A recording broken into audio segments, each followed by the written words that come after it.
tandang bahkan. Lawan Australia bisa menang di kandang, bisa seri di tandang. Lawan Thailand tuh pernah ada di posisi kayak kita sebetulnya sebelum mereka anjlok lagi kayak sekarang. Nah, yang menjanjikan trofi Piala AFF itu siapa? STI bukan Luis Milla. Masuk Piala Asia dan lolos sangat dekat ke Piala Dunia itu udah prestasi yang bagus banget gitu kan. Sintayong dan PSSI sepakat untuk melanjutkan kerjasama. Harapan 200 juta lebih orang Indonesia akhirnya menjadi kenyataan. PSSI secara resmi mengumumkan perpanjangan kontrak Sintayong hingga 2027. Apakah itu keputusan tepat? Apalagi the next Indonesia akan menghadapi putaran 3 kualifikasi Piala Dunia 2026. Kita akan bahas topik itu bersama saya Johan, Ikin dan Bang Koplo di episode Anak Gawang terbaru. Abang Ikin, gimana kondisi apa tuh? Apakah sebahagia STY yang baru mendapatkan perpanjangan kontrak? Ya, kondisi saya. Ya, asam urat saya dengar. Jangan dibahas lah. Lu ada ini gak? Gimana perjalanan PSSI ini merayu STY hingga akhirnya berhasil? Ya, sebenarnya kan sebelum apa ada kesepakatan di antara PSSI dan Sintayong kan sempat rame tuh kabar kalau Sintayong diminati lagi sama Korea Selatan segala macam lah, sampai akhirnya PSSI juga sempat bukan ngebantah sih, kayak mereka bilang mereka gak denger lah, belum ada penawaran resmi itu kan, baru isu-isu segala macam, dan akhirnya isu-isu liar itu terjawab dengan pengumuman dari PSSI beberapa hari lalu bahwa Sintayong dan PSSI sepakat untuk melanjutkan kerjasama durasinya sampai 2027, berarti sampai 3 tahun. Ada ini enggak kayak kenaikan gaji atau fasilitas?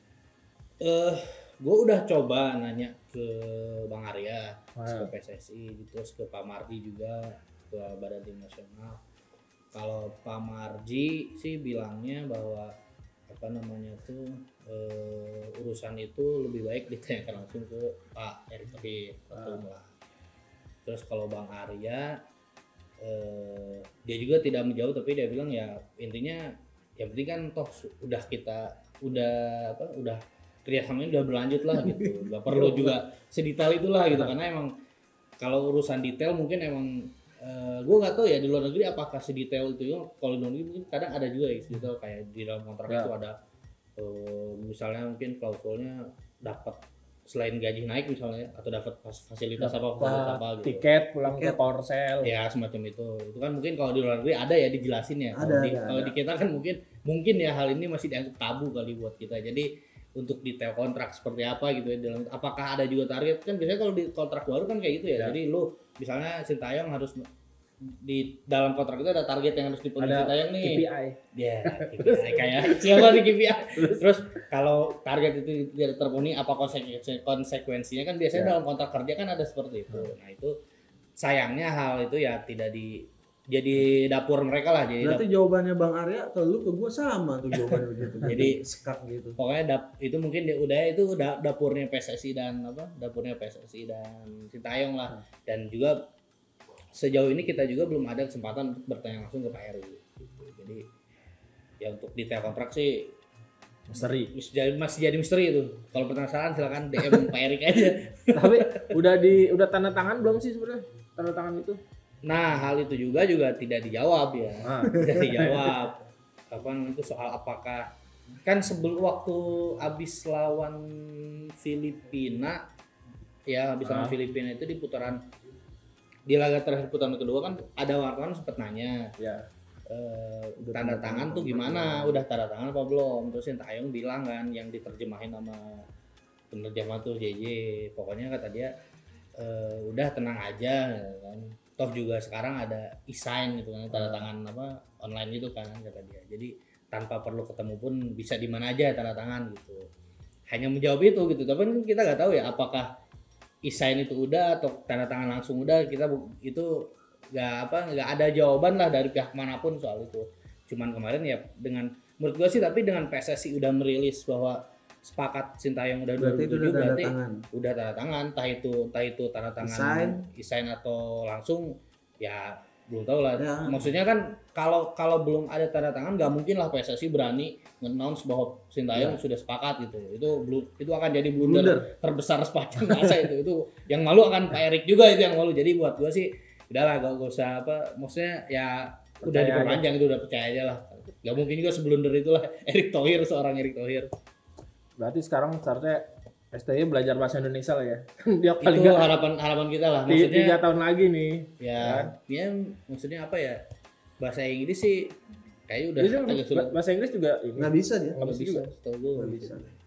Ya, karena kan kalau bahasa Korea kan ya agak terbatas. Meskipun ya kita percaya lah sama JJ apa yang diucapin Sintayong nggak dipotong-potong lah sama JJ. Tapi ini kabar baik atau kabar buruk terkait perpanjangan kontrak STY ini, Bang Koplo? Kalau dilihat sih ini kabar baik untuk masyarakat Indonesia pasti pada senyum semua dong ya kan, STY diperpanjang. Tapi dari sisi positif dan negatifnya ini ada ya kan. Pertama segi positifnya STY tetap melanjutkan kinerjanya, skemanya di timnas Indonesia, jadi nggak ubah-ubah lagi ya kan. Menghadapi kualifikasi Piala Dunia babak ketiga ya kan. Terus pemain-pemain juga udah saling mengerti chemistry-nya sama Sintayong sama yang lain semuanya gitu kan. Kalau dari sisi negatifnya mungkin ada ya jarang ada muka baru nih, karena kita lihat jarang STM memasukkan muka-muka baru di pemain timnas ya kan, kayak gitu kan. Jadi masih bertahan dengan muka-muka lama, walaupun para muka-muka lama ini tidak mendapatkan jam terbang terbaik di klubnya masing-masing, tapi masih bisa ditarik ke timnas. Nah itu agak sedikit sisi negatifnya. Jadi STI harus lebih terbuka lagi untuk mencari pemain masuk ke timnas. Terutama di Liga 1. Tengok-tengok lah pemain kita di Liga 1. Kalau ngomongin pantas apa enggak, berarti kan kita ngerekap lagi apa yang udah dicapai STY. Ini mungkin keputusan yang tepat gak PSSI memperpanjang dan 3 tahun gitu, nggak tanggung. Ini kan ya bagian dari upaya PSSI melanjutkan apa yang sudah baik yang dicapai Sintayong ya.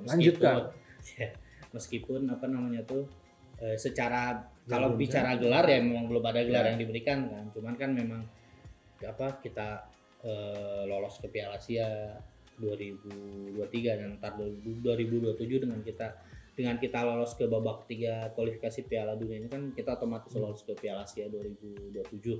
Artinya kan kita 2 kali berturut-turut nih akan main di Piala Asia, dan itu kalau nggak salah jadi capaian ya itu jadi prestasi lah ya untuk Indonesia gitu, 2 kali beruntun masuk Piala Asia, bahkan sekarang masuk ke putaran ketiga kualifikasi Piala Dunia gitu ya emang balik lagi sih itu tergantung masing-masing orang ya. Tapi kalau menurut gua sih di satu sisi gua mengapresiasi itu ya, karena ya balik lagi susah lah ini untuk pertama kali lah kita masuk ke babak ketiga kualifikasi Piala Dunia, terus lolos 2 kali ke Piala Asia. Tapi memang di satu sisi ya kita juga berharap lemari trofi PSSI yang kosong itu segera terisi gitu lah dengan oleh Sintayong. Itu kan dari coach Sin juga pasti ada pialanya. Nggak tahu sih, cuma kan maksudnya yang baru-baru lah, tapi dulu ada tuh Piala Kemerdekaan tuh Piala SEA Games. Ya dengan Indonesia bisa meraih gelar kan Sintayongnya juga akan ini dong, akan lebih terasa sempurna pencapaian.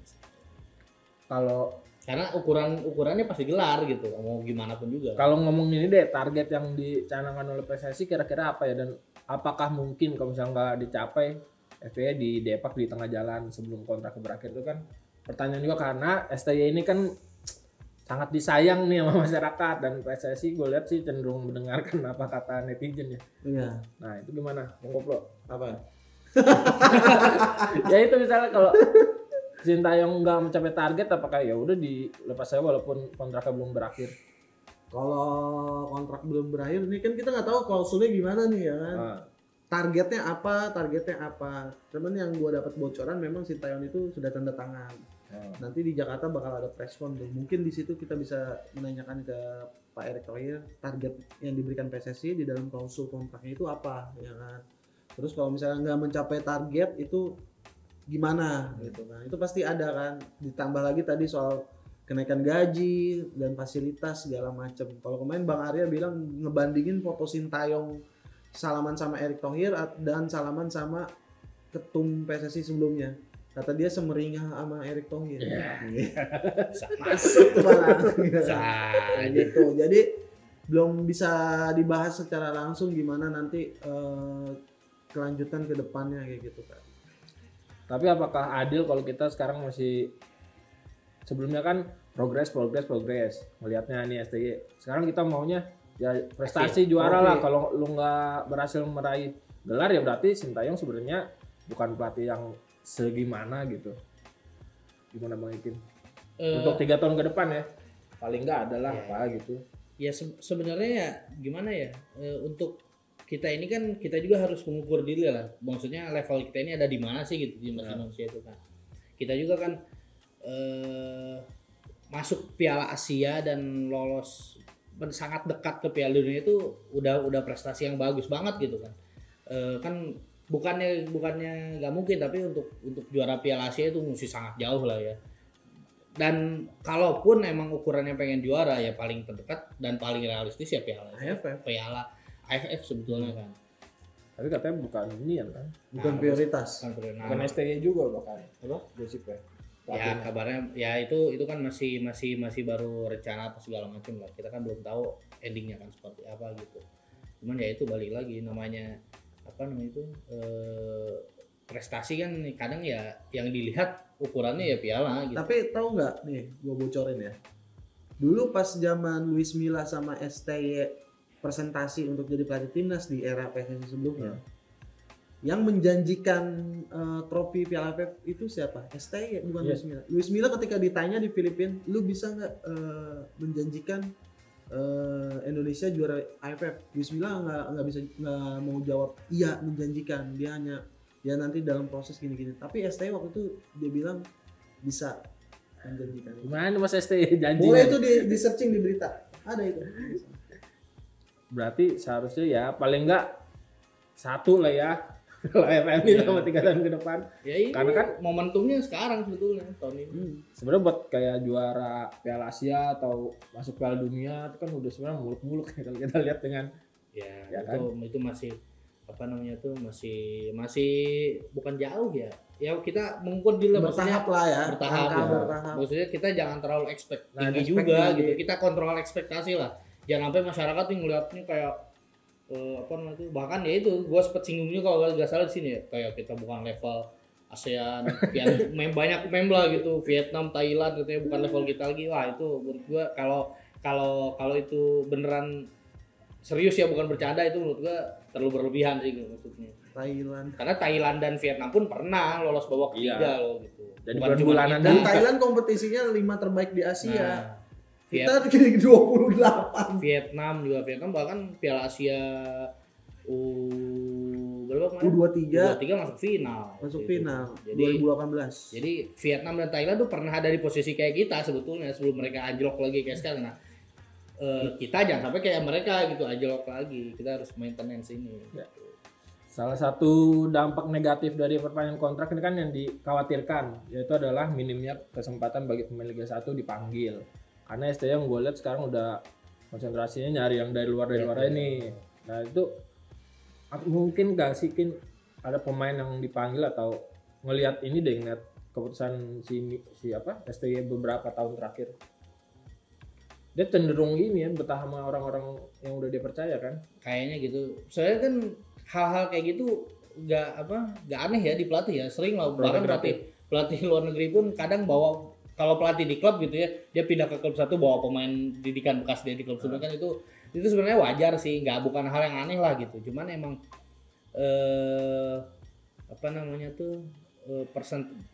jumlah pemainnya memang Liga 1, pemain Liga 1 yang dipanggil ke timnas emang lumayan bisa dibilang lumayan dikit lah. Dan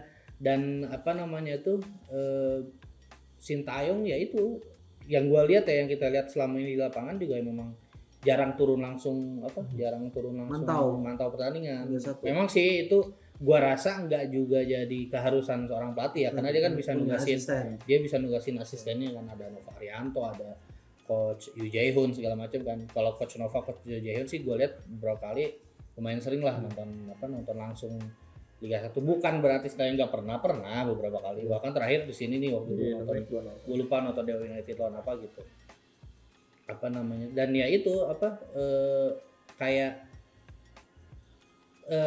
gue gak tahu ya akan wajar apa enggak, tapi kan orang takutnya melihat Sintayong ini ada dislike like and dislike itu kan, yang kayak contohnya kayak Stefano Lillipali itu kan, yang dia di Liga 1 bagus kok gak dikasih kesempatan lah gitu untuk main gitu.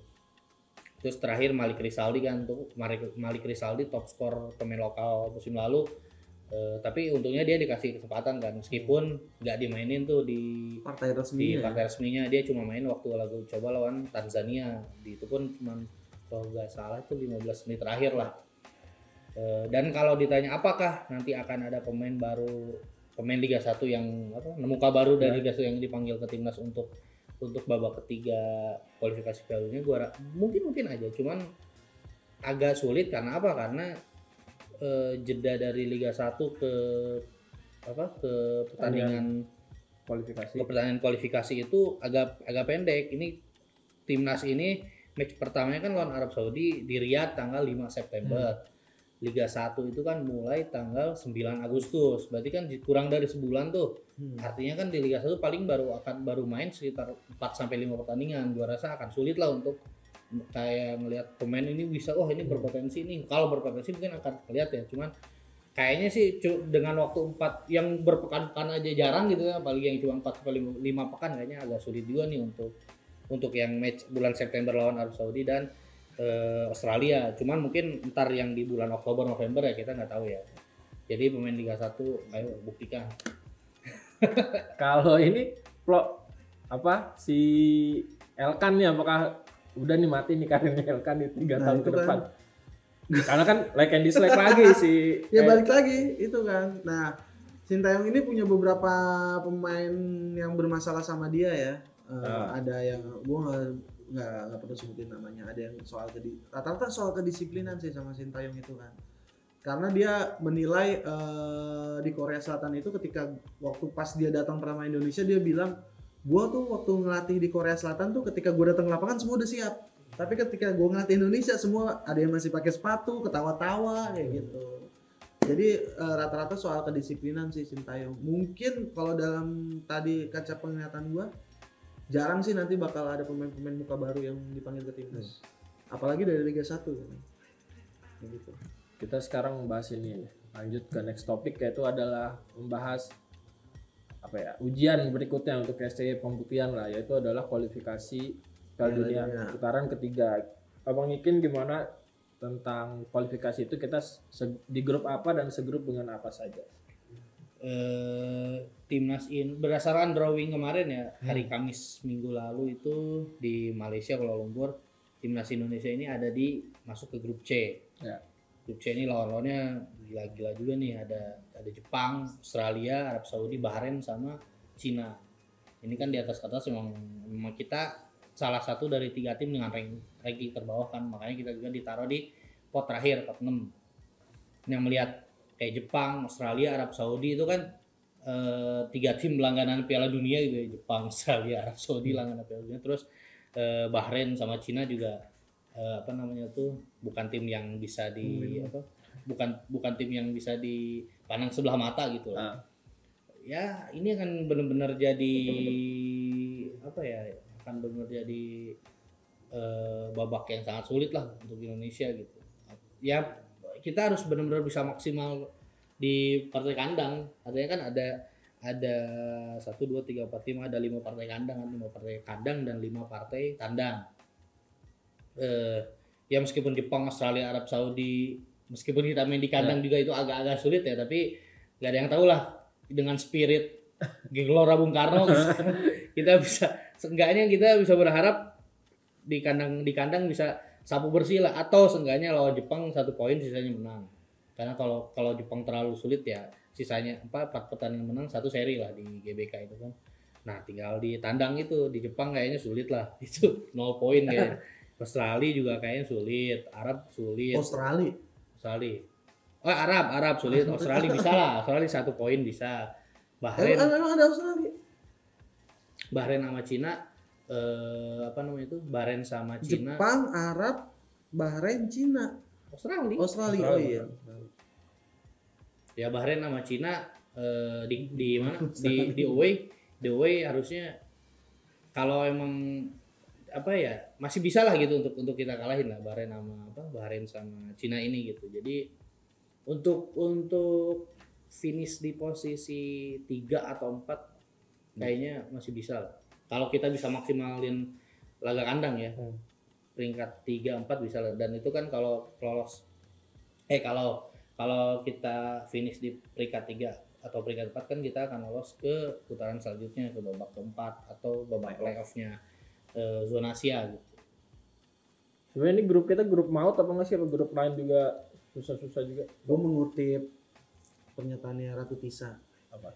Kalau udah di level sini nggak ada grup neraka, semuanya sama levelnya. Ini udah level tertinggi ya kan. Di babak ketiga ini udah level tertinggi yang lolos otomatis ke Piala Dunia. Jadi nggak ada grup neraka, nggak ada klub yang lebih besar, klub yang lebih kecil gitu kan. Kalau misalnya dilihat dari segi permainan ya tadi Indonesia bisa mencuri poin lawan Cina. Lawan China nih bisa mencuri poin, menang di kandang, 1 di tandang. Lawan Bahrain bisa menang di kandang, bisa menang di tandang bahkan. Lawan Australia bisa menang di kandang, bisa seri di tandang. Lawan Arab bisa menang di tandang, seri di kandang, kalah atau seri di tandang. Begitupun lawan Jepang ya, kayak gitu. Jadi realistisnya posisi 3-4 ke playoff. Posisi 4 lah, realistis banget. Yeah. Di bawahnya Cina sama Bahrain. Jadi Jepang kalau prediksi gue Jepang, Arab ke Piala Dunia, Australia sama Indonesia playoff. Karena sebenarnya dari berkaca pengalaman Vietnam dan Thailand yang lagi overpower juga ya waktu itu juga Vietnam jadi bulan-bulan juga kan dari peringkat juru kunci di putaran ketiga. Bahkan kalau nggak salah gak menang ya, gak mereka dua-duanya Vietnam sama Thailand. Gue nggak menang Vietnam tapi 2 poin, dapat 2 poin. Ya, tapi pernah nahan Jepang gue Vietnam. Nah itu kan membuktikan betapa sulitnya nih udah kalau udah putaran ketiga. Iya. Terus beratnya ini lagi di 3 pertandingan pertama kita 1 doang kandang yakin. Setelah itu away semuanya ya, kan. Nah 3. Itu kan sebenarnya langkah pertama kan sebenarnya penting juga. Nah itu lu gimana gitu nanti udah di awal udah goyang kan ribet juga. Makanya ini akan jadi challenge lah buat Sintayong, buat semua para pemain timnas kan, buat PSSI juga untuk mempersiapkan ini. Karena ya itu match pertama lawan Arab Saudi di Riyadh itu ini akan jadi laga yang tidak mudah lah. Arab Saudi tuan rumah Piala Asia 2027 kemarin Piala Dunia ngalahin Argentina itu Arab Saudi, jadi jangan dianggap remeh juga nih Arab Saudi nih. Terus setelah lawan Arab Saudi kan kita jadi tuan rumah lawan Australia. Ya Australia juga Asia rasa Eropa ini Australia. Jadi kemarin juga terakhir kan kita ketemu di 16 besar Piala Asia, kalah kan kita meskipun kalah telak, tapi secara permainan waktu itu Indonesia Elkan Bagot ya itu timnas Indonesia bahkan di antara kan main 4 kali tuh kemarin Piala Asia itu salah satu penampilan terbaik tim Indonesia saat lawan Australia itu, meskipun secara skor kalah telak 4-0 ya, tapi kan itu ada banyak faktor lah dalam kekalahan itu kan biasanya. Terus lawan Bahrain sebenarnya pernah kita kalahin dulu kan Piala Asia di sini, jadi memori kenangan itu harusnya menginspirasi meskipun sebagian besar pemainnya udah nggak ada gitu. Terus Cina juga dibanding Jepang, dibanding Australia, bahkan dibanding Bahrain seharusnya sih di atas kertas kita lebih paling bisa menang itu sebenarnya lawan Cina. Jadi butuh berapa pemain naturalisasi keturunan lagi? Kalau bisa semuanya. Martin Paes sama mungkin penyerang sih gue.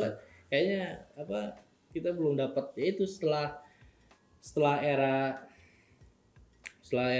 BP, setelah era Boas, kayaknya kita belum dapat lagi striker yang benar-benar menakutkan di dalam kotak gitu. Sebenarnya ada Ramadan Sananta cuman kayaknya terlalu entah ya STI kayaknya sama Dan Sananta nih ada apa coba ngobrol lah. Iya. Kayaknya ada aja gitu. Coba ngobrol lah. Kayaknya ada aja gitu maksudnya di bawah gitu tapi gak dimainin alasan apa lah selama maksudnya padahal menurut gua Ramadan Sananta ini sangat potensial sekali gitu.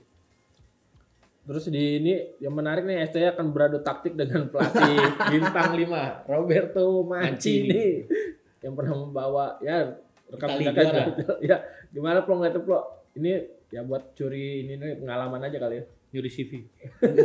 Iya sih nyuri CV ya. Tapi Mancini pernah gagal loh bawa Italia masuk Piala Dunia kan. Nah. Kayak gitu kan. Jadi ada plus minusnya ya kan. Sintayong pun 2018 gagal lolos ke babak 16 besar untuk pertama kalinya ya harusnya gagal lolos ke babak 16 besar. Tapi dia bisa mengalahkan juara bertahan Jerman kan. Kayak gitu kan. Jadi ada plus minusnya mungkin di level Asia ini menurut gua bakal lebih sengit ya kan sebanding lah Mancini sama Sintayong di level Asia kan kayak gitu kan beda kalau misalnya level Piala Dunia ya kan dengan kualitas pemain juga beda ya kan Indonesia bisa berbuat banyak mungkin nanti lawan Arab Saudi kalau misalnya ditambah pemain keturunannya dan beberapa pemain di level Liga 1-nya mendapat menit jam terbang bermain yang lebih bagus, lebih sering lagi supaya nanti di timnas juga kondisinya 100% oke. Kita doakan saja perpanjangan kontrak ini akan membuahkan hasil manis khususnya di kualifikasi. Paling nggak peringkat 3 atau peringkat 4. Banyak iklan lagi dong. Sintayong semoga makin banyak iklan kopinya. Oke, kita ketemu di next episode Anak Gawang. Dadah.